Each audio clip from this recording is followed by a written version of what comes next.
हमारे सामने एक केस स्टडी क्वेश्चन है, linear equation in two variables. इसमें बोला है टेस्ट कंसिस्ट ऑफ ट्रू और फॉल्स क्वेश्चंस। एक टेस्ट है जिसमें ट्रू और फॉल्स क्वेश्चन है और लिखा है आगे 1 marks is awarded for every correct answer. 1 marks मिलता है अगर कोई बच्चा एक करेक्ट आंसर देता है तो उसको 1 मार्क्स मिल जाता है, यानी कि 1 मार्क्स मिल जाता है।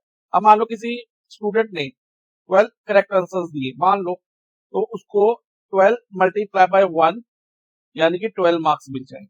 जितने वो करेक्ट आंसर देगा उसको मल्टीप्लाई बाय 1 कर देंगे, भी हर करेक्ट आंसर के लिए 1 मार्क्स है। वाइल 1 बाय 4 मार्क्स, ध्यान देना बच्चा, इज डिडक्टेड। डिडक्टेड मींस कम हो जाते हैं। अब मान लो उसने 16 आंसर इनकरेक्ट कर दिए, गलत कर दिए, तो गलत करने पे एक आंसर गलत करने पे, ध्यान से सुनना, एक आंसर गलत करने पे उसके 1 बाय 4 मार्क्स कट जाते हैं। तो यानी कि अब उसके कितने मार्क्स कटेंगे? 16 इंटू 1 बाय 4 मार्क्स।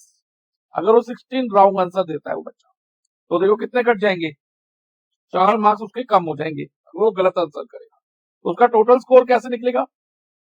जो उसको करेक्ट आंसर के मार्क्स मिले माइनस जो उसके कट गए गलत आंसर, ठीक है, तो 8 मार्क्स उसका हो गया। ये एक एग्जांपल है। क्वेश्चन में कुछ और सिनेरियो होगा बच्चा। आगे लिखा है student knew the answer to the sum of the question. एक स्टूडेंट है जिसको आंसर पता है कुछ क्वेश्चंस की। टेस्ट में जितने भी क्वेश्चन है उसमें से कुछ के आंसर उसको पता है। Rest of the questions he attempted by guessing, और जो बाकी के क्वेश्चन बच जाते हैं वो गेस करके उसका आंसर करता है। गेस यानी कि तुक्का मार के आंसर देता है। अब आगे लिखा है ही आंसर 120 क्वेश्चन, जो करेक्ट और जो उसने गेस करके आंसर दिए, तो उनको दोनों को मिला के, करेक्ट वाले भी और गेस वाले भी, ठीक है, तो टोटल क्वेश्चन वो कितने आंसर करता है? 120। ये माइंड में रखना, ये यूज होगा आगे। और उसके कितने मार्क्स आते हैं बच्चा? 90 मार्क्स।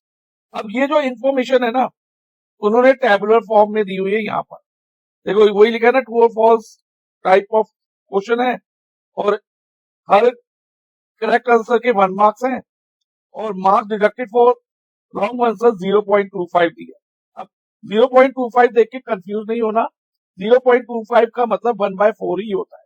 देखो कैसे बच्चा, 25 अपॉन 100 कर लेंगे डेसिमल हटा के, और 25 और 100 को कट करेंगे तो हमें 1/4 मिलेगा।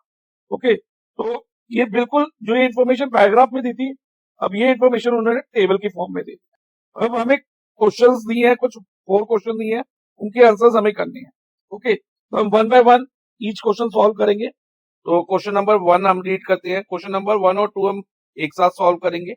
तो क्वेश्चन नंबर 1 में क्या लिखा है? If answer to all question he attempted by guessing, जो उसने तुक्के से आंसर दिए थे ना, वो सभी रॉन्ग हो गए। मतलब जितने भी उसने आंसर गेसिंग से दिए थे वो गलत हो गए, और जो उसने आंसर उसे आते थे वो तो उसने सही करे, लेकिन जो उसने गेसिंग से आंसर दिए थे, तुक्के से आंसर दिए थे, वो सभी गलत हो गए। और आगे लिखा है then how many question did he answer correctly. तो फर्स्ट पार्ट में हमने निकालना है जो उसको आंसर आते थे और जो उसने उनको सही से आंसर करा, करेक्ट आंसर करा, वो कितने हैं। और सेकंड पार्ट में हमें निकालना है how many question did he guess, उसने कितने क्वेश्चन गेसिंग से करे, यानी कि तुक्के से करे, जो गलत थे। तो इन दोनों के आंसर करने के लिए पहले हमें linear equation in two variables form करनी होगी, 2 इक्वेशन फॉर्म करनी होगी। उसके लिए हम क्या करेंगे, late number of correct answer x assume कर लेंगे, और नंबर ऑफ इनकरेक्ट आंसर यानी कि आंसर बाय गेस, जो उसने आंसर गेस करके करे वो वाई मान लेंगे, क्योंकि जो आंसर उसने गेस करके करे वो इनकरेक्ट थे, यानी कि रॉन्ग हो गए। ओके, तो ये ध्यान रखना है। अब ध्यान दो बच्चा, उसने टोटल कितने क्वेश्चन आंसर करे थे? 120, जिसमें करेक्ट वाले आंसर भी थे जो उसे आते थे, और इनकरेक्ट आंसर भी थे जो उसने गेस से करे थे। यानी कि इन दोनों को मिला के, करेक्ट और इनकरेक्ट को मिला के, उसके टोटल नंबर ऑफ क्वेश्चन कितने थे? 120। तो पहली इक्वेशन हमारी बन जाएगी x plus y is equal to 120। Okay, इसे हम इक्वेशन 1 मानेंगे। अब इक्वेशन 2 बनाएंगे। इक्वेशन 2 कैसे बनेगी बच्चा, ध्यान से समझना। अब इक्वेशन 2 के लिए बच्चा उसने कितने करेक्ट आंसर दिए? x, और हर करेक्ट आंसर के कितने मार्क्स थे? 1 मार्क्स मिल रहा था, यानी कि 1 इंटू एक्स होगा इधर, और माइनस माइनस क्यों? क्योंकि रॉन्ग आंसर के जो मार्क्स है ना कम होंगे। मैंने स्टार्टिंग में बताया था कि रॉन्ग आंसर के जो मार्क्स हैं वो डिडक्ट होंगे। वो कितने डिडक्ट होंगे, एक राउंड आंसर के 1/4 मार्क्स कम हो रहे हैं, या 0.25 का हो तो भी वही बात है। इसको अगर हम फ्रैक्शन में कन्वर्ट करेंगे तो 1/4 ही मिलेगा। तो और उसने कितने इनकरेक्ट आंसर दिए, जो गेस से दिए थे, आंसर बाय गेस y, तो एक इनकरेक्ट के 1/4 कट रहे हैं, तो y के कितने, y आंसर के कितने कटेंगे, 1/4 multiply by y marks cut जाए। और ऐसा करने पे उसे कितने मार्क्स मिले, इन ऑल 90 मार्क्स, तो उसका स्कोर हो गया 90। ओके, अब बच्चा हम इक्वेशन को सिंप्लीफाई कर लेते हैं। लाइक 1 इंटू एक्स क्या हो जाएगा, एक्स हो जाएगा, माइनस यहां पर 1 into y, y upon 4 is equal to 90। अब ध्यान दो बच्चा, यहां पर y अपॉन 4 फ्रैक्शन में है। अब ये फ्रैक्शन हम हटा सकते हैं, कैसे, by multiplying each term of this equation by 4। इस इक्वेशन की हर एक टर्म को 4 से मल्टीप्लाई करके, जैसे x को भी 4 से मल्टीप्लाई करा दो, y अपॉन 4 को भी 4 से मल्टीप्लाई करा दो, और 90 को भी 4 से मल्टीप्लाई करा दो। ऐसे करने से बच्चा इक्वेशन जो है ना वो बैलेंस रहती है। तो अगर हम दोनों साइड में मल्टीप्लाई बाय 4 कर देना ईच टर्म को, तो इक्वेशन में चेंज नहीं होता, इक्वेशन बैलेंस रहती है।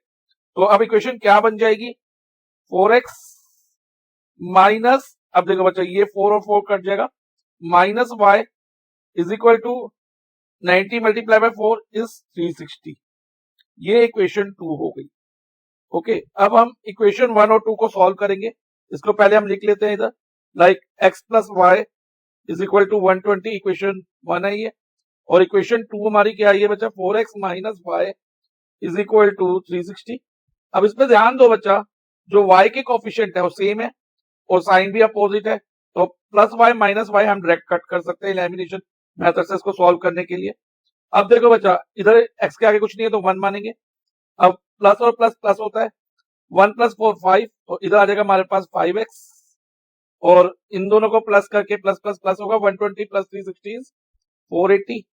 अब x इज इक्वल टू क्या होगा, 480 डिवाइडेड बाय 5, और 480 को अगर हम 5 से डिवाइड करते हैं तो x की वैल्यू हमारी 96 आ जाएगी।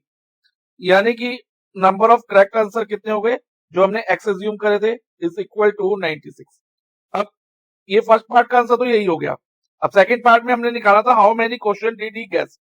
जो आंसर उसने गेस से करे थे वो सभी इनकरेक्ट थे, यानी कि जो y है ना वो नंबर ऑफ इनकरेक्ट आंसर कह लो, या number of question he did by guess, जो उसने गेस तुक्के से करे वो मान लो चाहे, तो सेम है। तो सेकंड पार्ट का आंसर y की वैल्यू होगी, तो हम y की वैल्यू पहले निकालेंगे। उसके लिए हम x की वैल्यू को इक्वेशन 1 में सब्स्टिट्यूट करेंगे।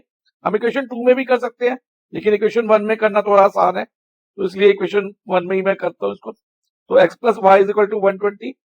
अब x की जगह 96 लिख दो, plus y is equal to 120।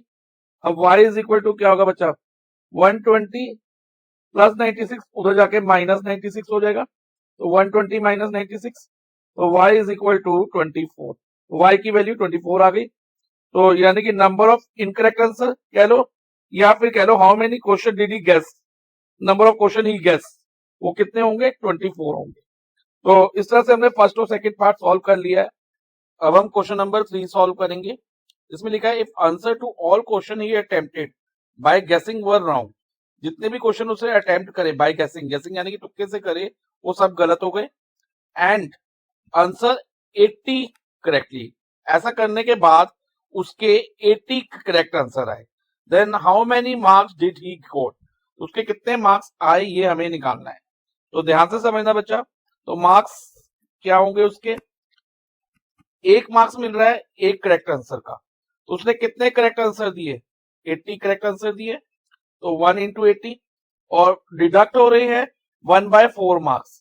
देखो पीछे क्वेश्चन में था ना, 1/4 marks is deducted for wrong answer, तो उसने रॉन्ग आंसर कितने करे, पहले तो 1/4 लिख देते हैं।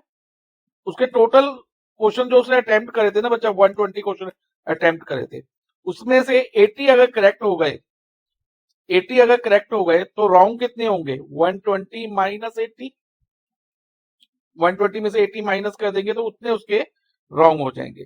अब हम इसको सॉल्व करेंगे, 1 into 80 80 minus 1/4 multiply by 120 minus 80 40 होता है बच्चा, यानी कि उसके 40 जो है ना रॉन्ग आंसर्स हैं, जो कि उसने तुक्के से आंसर दिए थे। अब 40 को अगर 4 से कट करते तो इधर 10 आएगा, तो 80 माइनस 10 इज 70। तो उसका टोटल स्कोर कितना होगा? 70 होगा। तो थर्ड पार्ट हमारा कंप्लीट हो गया है। अब हम फोर्थ पार्ट पे आते हैं बच्चा।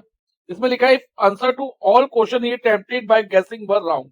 दोबारा से जितने आंसर उसने गेसिंग से यानी कि तुक्के से दिए थे वो गलत हो गए। तो हमसे पूछा गया है देन हाउ मेनी क्वेश्चन, ध्यान रखना हमसे क्या पूछा है कि कितने क्वेश्चन उसके आंसर करेक्टली थे, कितने आंसर उसने करेक्ट दिए थे, ताकि उसका स्कोर कितना हो जाए? 95 मार्क्स का हो जाए। तो ध्यान से समझना बच्चा। तो इसमें हम ये अज्यूम कर लेंगे let number of correct answer be m. हम कोई भी वेरिएबल ले सकते हैं, लेकिन एक्स और वाई मत लेना, क्योंकि एक्स और वाई हम ऑलरेडी इस क्वेश्चन में यूज कर चुके हैं। ओके, तो एम उसके करेक्ट आंसर थे। तो अब ध्यान दो बच्चा, एक करेक्ट आंसर के उसके कितने मार्क्स मिल रहे हैं? 1 मार्क्स। और एम करेक्ट आंसर के कितने मिलेंगे? 1 इंटू एम माइनस 1/4 डिडक्ट हो रहे हैं एक इनकरेक्ट आंसर के, एक रॉन्ग आंसर के। और उसके कितने रॉन्ग आंसर हुए? तो again total number of question उसके कितने थे? 120 थे। 120 में से एम हम माइनस कर देंगे, जो करेक्ट वाला answer number of correct answer थे वो हमने माइनस कर दिए। तो 120 माइनस एम जो होंगे ना, वो नंबर ऑफ इनकरेक्ट आंसर यानी कि रॉन्ग आंसर होंगे। जैसे इधर भी हमने 120 माइनस 80 करे थे ना रॉन्ग आंसर निकालने के लिए, और 80 क्या थे? Correct answer. इधर करेक्ट आंसर क्या? एम है। तो इनकरेक्ट निकालने के लिए 120 माइनस एम लिखेंगे इधर, 120 माइनस एम, और टोटल स्कोर उसका कितना बना? 95। फाइन। अब इसको एम के लिए सॉल्व कर लो। 1 इंटू एम, एम हो गया, और यहां पर हो जाएगा 120 minus m upon 4 is equal to 95। Again इस 4 को हटाने के लिए इस टर्म को 4 से मल्टीप्लाई करा लो बच्चा। तो हमारी इक्वेशन क्या बन जाएगी? 4m माइनस ये 4 और 4 कट जाएगा, और यहाँ 120 माइनस एम बनेगा। तो 120 माइनस एम को ध्यान रखना बच्चा, ब्रैकेट में रखना, और इज इक्वल टू क्या होगा? 95 इंटू 4, और 95 इंटू 4 इज 380। फाइन। अब इसको आगे सॉल्व करते हैं इस इक्वेशन को। तो देखो बच्चा क्या बनेगी equation? 4m minus 120 minus minus plus m is equal to 380। अब 4m plus m 5m minus 120 is equal to 380। अब 5m क्या होगा बच्चा? 5m इज इक्वल टू 380, और जो ये माइनस 120 है आरएचएस में जाके प्लस 120 हो जाएगा। तो 5m is equal to 380 plus 120 is 500, और फाइनली m की वैल्यू क्या होगी? 500 अपॉन में 5 आ जाएगा, क्योंकि इधर 5 मल्टीप्लाई में था तो इधर आके डिवाइजर में चला गया, और इसको कट करेंगे तो फाइनली m हमारा 100 आ जाएगा। यानी कि नंबर ऑफ करेक्ट आंसर हमारे क्या होंगे? 100। तो फाइनल स्टेटमेंट हम यहां लिख देंगे, number of correct answer is equal to 100। तो इस तरह से बच्चा ये केस स्टडी का क्वेश्चन हमारा सॉल्व हो गया।